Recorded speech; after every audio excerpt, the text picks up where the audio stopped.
লোকসভা নির্বাচনে ভোটের ময়দানে চরম ব্যস্ততা ও তৎপরতা সব শিবিরেই। শেষ মুহূর্তে প্রচারণার দৌড়ঝাঁপের মাঝে বলিউড তারকা অক্ষয় কুমার এক বিশেষ সাক্ষাৎকার নিলেন প্রধানমন্ত্রী নরেন্দ্র মোদীর।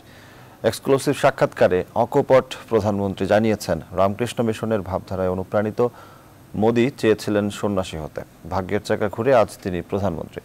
এদিকে তৃতীয় দফা ভোটের মাঝেই ক্ষমতাসীন বিজেপিতে যোগ দিয়েছেন বিশ্বখ্যাত হেয়ার স্টাইলিস্ট জাভেদ হাবিব ও বলিউড অভিনেতা সানি দেওল। বিস্তারিত জানাচ্ছেন চন্দ্রানী চন্দ্রা। ভারতের লোকসভা ভোটের মাঝেই খোলাখুলি আলাপচারিতায় মাতলেন প্রধানমন্ত্রী নরেন্দ্র মোদী ও বলিউড অভিনেতা অক্ষয় কুমার। রাজনীতির পাশাপাশি উঠে এলো ব্যক্তি মোদীর জীবনের নানা কথা।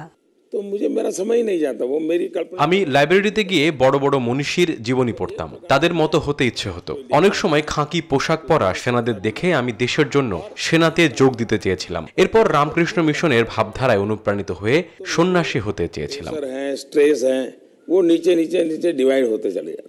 কথার তীর আর পাল্টা তীরে ভোটের বাজার ক্ষতবিক্ষত হলেও উৎসব আয়োজনে একে অপরের সঙ্গে শুভেচ্ছা বিনিময় করেন। বিরোধী দলের সঙ্গে সম্পর্কের রসায়ন নিয়ে অক্ষয় কুমারের প্রশ্নের উত্তরে নরেন্দ্র মোদী তুলে আনেন ভোটের ময়দানে প্রবল প্রতিপক্ষ মমতা বন্দ্যোপাধ্যায়ের নাম। ভোটের সময় আমরা কিছুটা প্রভাবিত হই ঠিকই, তবে এটা সত্য যে মমতা বন্দ্যোপাধ্যায় এখনো আমাকে বছরে দু একটা কুর্তা পাঠায়।